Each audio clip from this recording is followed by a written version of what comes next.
Hello, ladies and gentlemen, and welcome to another fabulous episode of Ask the Culpeppers.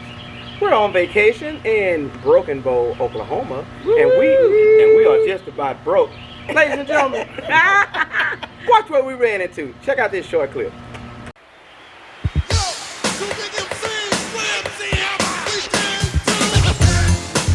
$3.95 for a can of Wolf Brand chili. I'm saying that this Hormel chili was 89 cents at Kroger in Grand Prairie. It's also around the same price in Rowlett, but here it is $1.99. I tell you what, they talking about price breakers around here. Yeah, that's the other way around.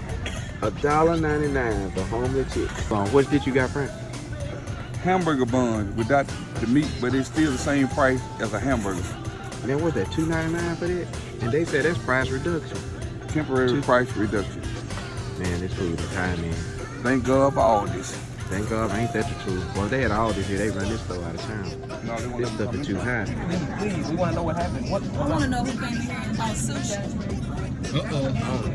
It's gotta be 30. He's begging for his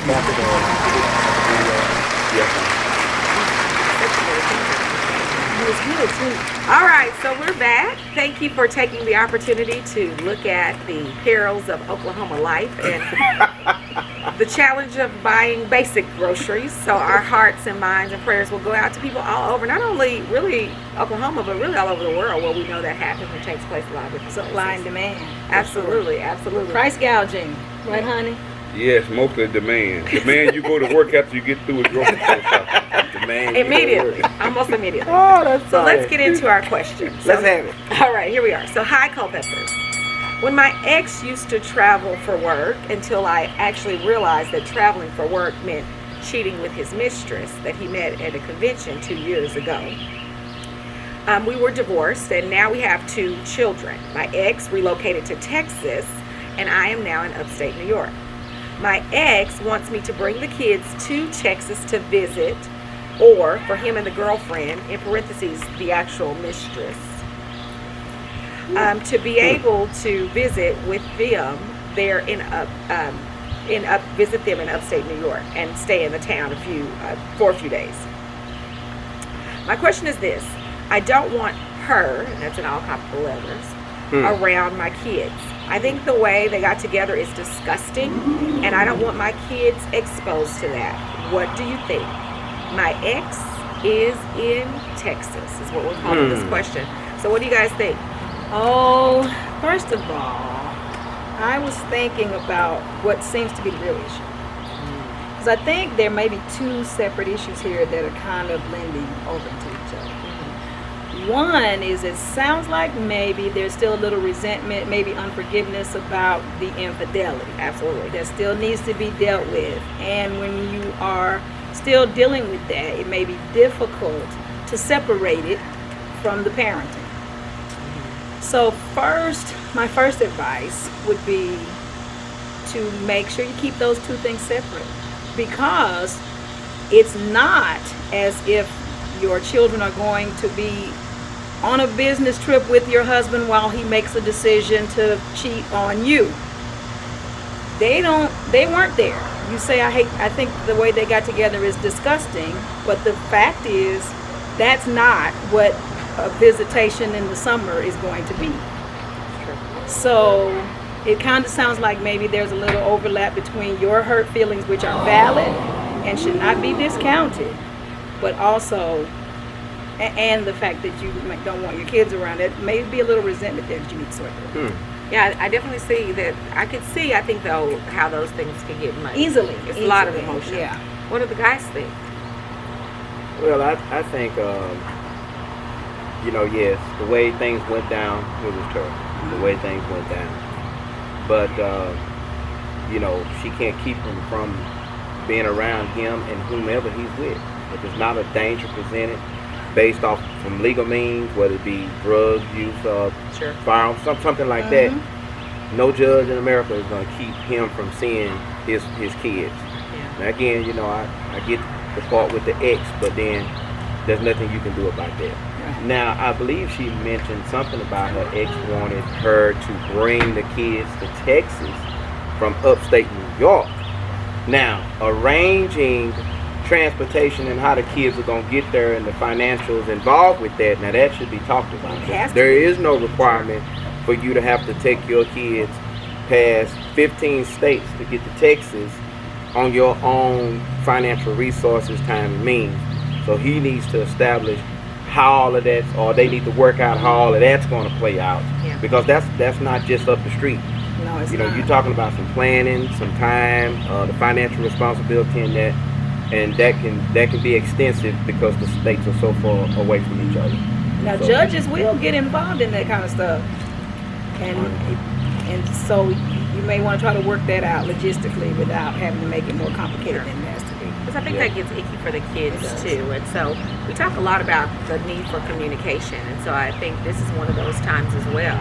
As Sharice has indicated, you know, definitely finding just this peace and calm within your own self to forgive and to be able to sort out what's truly at the root of your frustration and to be able to communicate in such a way where you still have the power and authority as mom. Because once other court folks, police, other things get involved, you really do lose some of that power. And so it's better to communicate and negotiate and navigate these waters before it gets too murky. What do you think, Frankie? And like my wife said, it need to be some closure there somewhere because Sure. I think you're hurting, but also I think, and you said the way they got together was messy. Anytime you cheat, it's wrong, and it's messy, I would say too. But now you got to think about you both got to think about the children in this. Now, you should want the father to be in the kid's life, in the children's life. Also, it might give you an opportunity to talk to his girlfriend or whoever, because your kid's gonna be around, and you need to know what kind of person your children gonna be around. Right. And maybe you can get a good understanding, because sometimes it might not be that woman. It's her fault, but it could be somebody you can work with and make sure your kids are in good hands when they're around her. So maybe you should get a relationship with her too. And that man, you know, you and him need some closure. Right. And you should work out the logistics on how they're going to get there. But let me tell y'all what not to do. Don't come to Broken Bow for a week to eat you and the kids because it's too high. Unless you want a $3 avocado. Unless you want a $3 avocado. And that's on the next thing. But laying all jokes aside, you all need to think about the children. That's the most important That's right. people in this. That's the X factor here. They didn't ask for none of this. That's right. And you probably didn't either. But you all should just try to work it out. Salvage the best out of it for the children. Yeah. Yes. That's good. I've Yeah. actually been in the situation. I was a single parent, divorcee, having to deal with custody and visitation issues, and I can tell you that what I learned is that I had to value my child over everything else I was feeling. I had to prioritize my child over my hurt feelings, my disappointment, my unmet expectations, my anger, the money I felt like I didn't get, all of those things. I had to say what is most important, and what I concluded was that my child's relationship with his father was more important than anything that had to do with his father and I. And so you may want to consider that some of these things, while they are important and valid, if you make a list of the things that are most important at this juncture, if you all are divorced, now if you're not divorced, we're talking about a whole other situation. Right. But if you're divorced, then you've got to prioritize your children. And I know you might feel like you're doing that. I understand you feel like you're putting them first by Exposing them, by not exposing them, but in the long run, unless their father, like Derek said, unless their father is a Criminal danger or something, to them, you would be hurting them by not allowing him to see them, regardless of what his living situation, romantic situation, his relationship is. Right. Good point. All right. Well, as always, we're so glad that you guys tuned in to listen and to share. We love getting questions from viewers. Again, it's fun for us to be able to, as friends, kind of negotiate and navigate some of these topics and really reflect on how we feel and think and if we've been in those situations. So they're always powerful for us. So we've got a second question we're going to go ahead and dive All right. into. Okay, so we've got one last question for today. Now let me read this. I get to read the questions, honey. Oh yeah. All right. I got a lot to say about it. Well, I got a lot to say about it. Come on, I'm baby, gonna bring it moderate on. because he wants to talk a lot. Question number 2, ladies and gentlemen. Dose. Okay, hello, Culpeppers. My husband and I had a lot of love, but not a lot of money. So we've got a lot of love. Amen. That sounds like us, baby. That sounds familiar. That sounds like a lot of families. I think that's like a lot of families. My 8-year-old is asking for brand name clothes already, and we really can't afford it. We shop secondhand and have a lot of friends and family give us great hand-me-downs. My daughter has a roof over her head, a belly full of food, and a lot of love from us. Well, she's very blessed. Let's just say that. right, yes. Her siblings and family and friends. I never thought my child would be asking for things at 7, but here we are. Should I sacrifice and buy her a few pieces of clothing, or should I try to get her to be herself and see her beauty without brands, at the risk of being bullied in school? We're calling this to buy or not to buy. That is the question. All right, so what do y'all think? This is good because we all have kids. So here we go. We live in a society that shows us all the things we want or should have, and we compare ourselves among ourselves as adults. Kids are even more so precious. When they see it at school, when they see it on the TV, when they see you gotta have this to be cool, or you gotta wear this, or you gotta wear this. And that's a problem, because when kids see that, they're gonna come to you To make it a and reality. me to say, hey, I want that because it's cool, because so-and-so got it. And we have to teach them the value of what they have, the value of life, the value of seeing who they are. That's right. Who they are versus what they wear. Let me tell you this. When I was in elementary school, I was raised in the country. Nikes, all of that inner cities. I didn't have no knowledge of. If I got a pair of shoes from Payless, I was happy as could be. Yes. That started to change in middle school because I started seeing what the other kids was wearing. Right.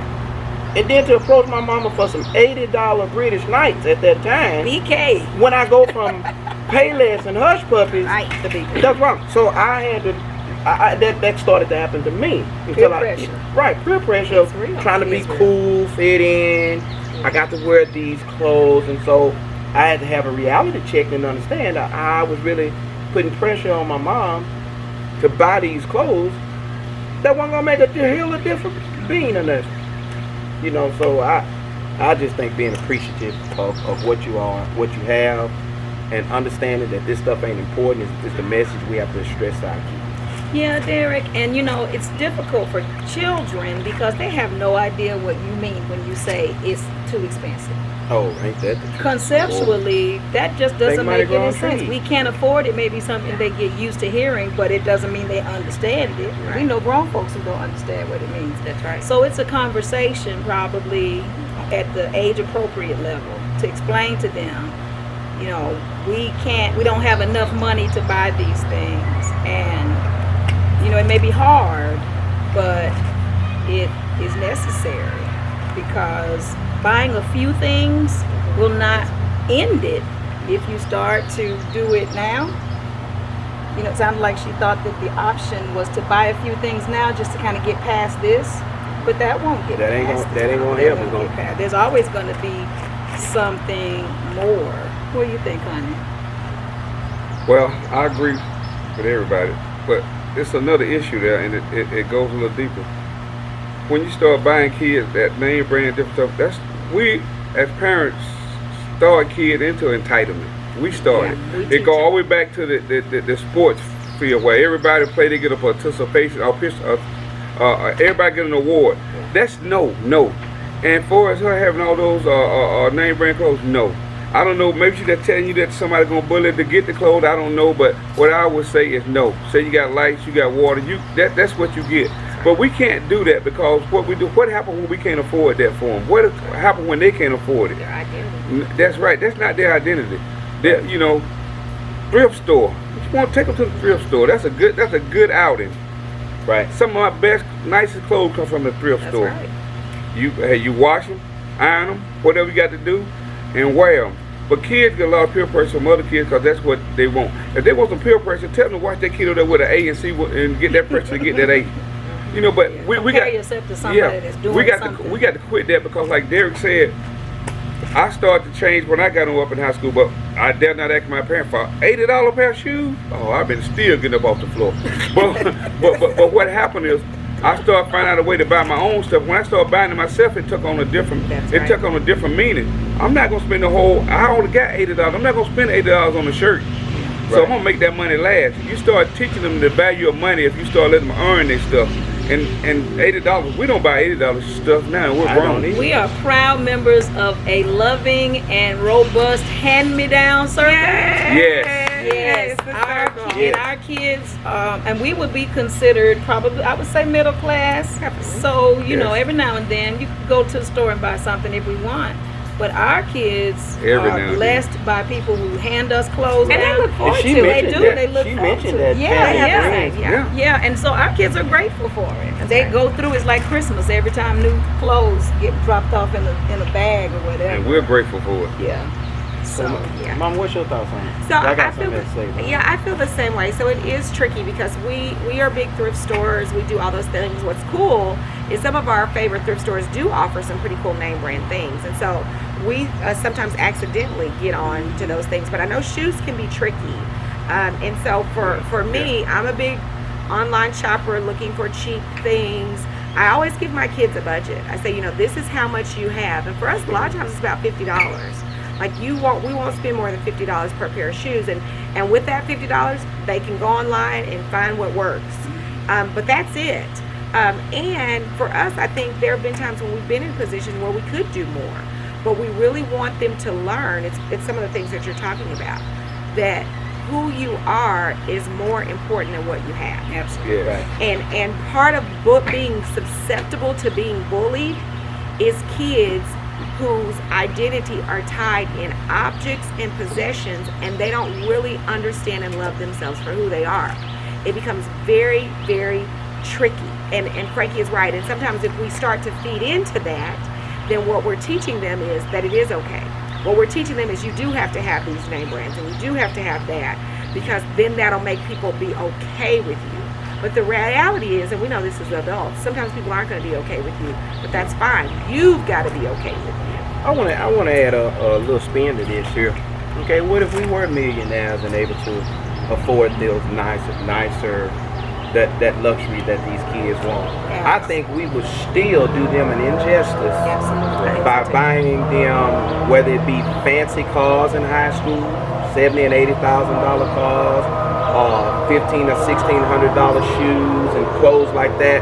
But them, they ain't earned nothing. Derek, it's so interesting that you bring that up. One time my son he wanted only a certain designer shirt. And he said, I just want to be able to wear this shirt, these kind of shirts every day.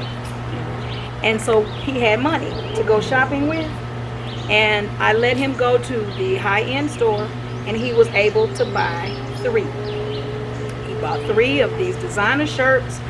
He still didn't have a week's worth, but he was only 2 days shy of a school week. But then what I did was took him to one of the stores I believe you're talking about, and I said, look how much that shirt costs here. Right. Same designer was about 65% cheaper. Mm-hmm. And then he was angry. Good. I paid $72 for my shirt. I said, you did. You spent $200 on 3 shirts. Right. But it was his money that he had gotten for birthday and grades from relatives, and so it didn't hurt us financially for him to blow his own money. When he went to that store and saw that he could have gotten 10 shirts for the price of 3, exact same designer, that kind of broke him of wanting to go to these department stores. And the question is, if you are selling it here for 72, but over here for 25, how much is it actually worth? Right. About $2. Exactly. Much like an avocado. Yes. Right. Which is $3.50 in Broken Bow, Oklahoma. It's high It is 3 high. car notes. Needless to say, there's been no guacamole on this vacation. guacamole. Ain't that the truth? Darn. But but yeah, I think if we teach kids the value of life And itself, that's the and big thing. the Yeah. understanding that there's kids that have to wear the same pair of shoes all year I was one of them. with holes I and was got to one of sew them. them up. Yeah. Pants got to put patches on Yeah. that don't have. That's right. because I think in our country we can be very wasteful in our Yes, resources yes. that we have. And that getting the kids to understand you need to work for this. Because if we just give and give and give and give and give our kids, we're making them sorry and lazy. If we don't Always look ask for them hand to out. work for it. Okay, Then you bring with me the parents home. having to fix it or deal Yeah. with it, at least deal with it. Bring me home a 4.0 and we'll take up something. Right, make them work for it, but just to give them and at the risk of being bullied, I don't know what kind of bully would take place if you don't buy your kids designer clothes. But if you remember, Frank, we talked about it earlier when Jordans and stuff came Yes. out, kids was getting killed for Jordans and Yeah. starter jackets, Yes. right? Yes. For the more expensive things, Right. you know, and things like that. So don't put your kid, I think, just a modest dress, and then as they get older, start earning their own way and their own keep and all that kind of stuff. If they want to buy and live that way, that's fine. But on our dime, you know, we're gonna get them what they need, some of what they want, but have them to work for it so they have a greater appreciation for the Absolutely. clothes that they got on their back. And 8 years old is not too early. Oh, to eight start. years old. And if you want to start at 8, take that $80 and put it in a fund for them to go to school if they don't get a scholarship, or either just to buy a book once they get a scholarship. Do something like that. Say, look, every time you want, Books or something. every time you want something expensive, we're gonna put this money over here and let it grow.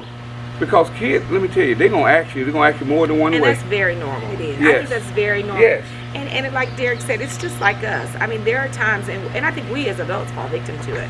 I can be looking at social media or doing something online and something pops up and it does tickle your face. Yeah. And it makes you want to get Designed that. It that makes way. you do that. It's algorithms are written that way. We were talking about that today. Yeah. But the reality is we've got to teach ourselves discipline, self-control, and really self-love and self-care. And if those things are in check, then it makes that other stuff secondary. Because that's really the bottom line is all of those things are secondary, whether you can afford them or not. Yes. It should never be the priority, and something that makes you feel bad or puts your family in a bind. And I've seen that. I've seen families that get, hair and nails and shoes, but then they can't eat. Yeah. Or Yeah. not have lunch money. Let's not do that. Because again, what are we teaching them and what are we saying about them as people? So yeah, we are always again so excited. We're going to have some information on the screen if you want to submit questions. We love to hear from viewers just like you.